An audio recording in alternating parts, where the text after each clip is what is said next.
Israel Hamas போரை முடிவுக்கு கொண்டுவர அமெரிக்க அதிபர் டிரம்ப் முன்மொழிந்த காசா அமைதி திட்டத்தின் ஒரு பகுதியாக டிரம்ப் தலைமையில் அமைதி வாரியம் உருவாக்கப்பட்டது. இதில் அமெரிக்க வெளியுறவுத்துறை செயலாளர் மார்க்கோ ரூபியோ, தேசிய பாதுகாப்பு ஆலோசகர் ராபர்ட் கேப்ரியல், டிரம்பின் சிறப்பு பிரதிநிதி ஸ்டீவ் விட்காஃப், டிரம்பின் மருமகன் ஜாரட் குஷ்னர் ஆகியோருடன் பிரிட்டனின் முன்னாள் பிரதமர் டோனி பிளேயரும் இடம்பெற்றிருக்கிறார். போரால் கடுமையாக பாதிக்கப்பட்ட காசா பகுதியை மறுசீரமைக்கவும் அங்கு அமைதியை நிலைநாட்டவும் ஏற்படுத்தப்பட்டிருக்கும் இந்த வாரியத்தில் இணைவதற்கு இந்தியா, பாகிஸ்தான் உட்பட பல நாடுகளுக்கு ட்ரம்ப் அழைப்பு விடுத்திருந்தார். ஏற்கனவே துருக்கி, கத்தார், ஹங்கேரி, இஸ்ரேல் மற்றும் ஐக்கிய அரபு அமீரகம் ட்ரம்பின் அழைப்பை ஏற்றுக்கொண்டுள்ள நிலையில் பாகிஸ்தானும் இணைந்திருக்கிறது. பிரதமர் ஷபாஸ் ஷெரீப் தலைமையிலான பாகிஸ்தான் அரசு தன்னிச்சையாக எடுத்த இந்த முடிவால் அந்நாட்டில் கடும் கொந்தளிப்பு ஏற்பட்டிருக்கிறது.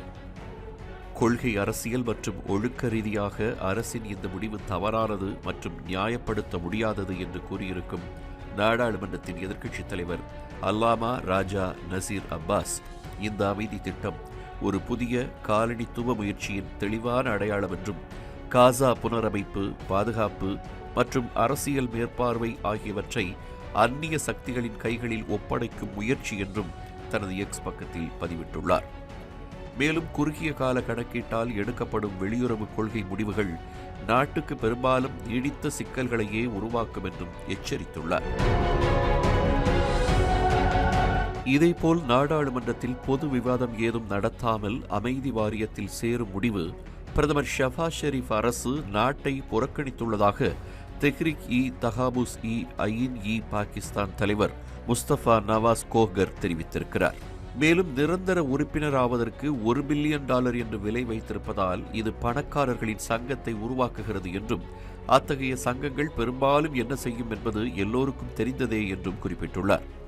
பாகிஸ்தான் அரசு ஒரு விவேகமற்ற முடிவை எடுத்துள்ளதாக விமர்சித்திருக்கும் ஐநா சபைக்கான பாகிஸ்தானின் முன்னாள் தூதர் மலிஹா லோதி, தான் எடுக்கப் போகும் ஒருதலைபட்சமான நடவடிக்கைகளுக்கு சர்வதேச ஆதரவையும் சட்டப்பூர்வ அங்கீகாரத்தையும் பெறுவதற்காகவே ட்ரம்ப் இந்த அமைதி வாரியத்தை உருவாக்கியுள்ளார் என்றும் தனது எக்ஸ் பக்கத்தில் பதிவிட்டுள்ளார். எழுத்தாளரும் பத்திரிகையாளருமான ஜாஹித் ஹுசைன் இஸ்லாமாபாத் அவசரமாக முடிவெடுத்து விட்டதாக தெரிவித்திருக்கிறார். இது ஆட்சியாளர்களின் வெட்கக்கேடான துரோகம் என்று தனது எக்ஸ் பக்கத்தில் சமூக ஆர்வலர் அம்மார் அலிஜான் பதிவிட்டிருக்கிறார். பாலஸ்தீனிய இனப்படுகொலையை நடத்திய இஸ்ரேலுடன் இந்த அமைதி வாரியத்தில் பாகிஸ்தான் அமரப்போகிறதா என்று கேள்வி எழுப்பியிருக்கும் எழுத்தாளரும் சமூக செயல்பாட்டாளருமான ஃபாத்திமா பூட்டோ, இது பாகிஸ்தானுக்கு அவமானம் என்று பதிவிட்டிருக்கிறார். இந்த பண்டிகை நாட்களை முன்னிட்டு வில்லா மனைகளை முன்பதிவு செய்து ஸ்டாம்ப் டியூட்டியில் 50% வரை தள்ளுபடி பெறுங்கள். Premium villa plots across Tamil Nadu from 4.5 lakhs to 3 crores. One layer G Square. For details call 8939750009.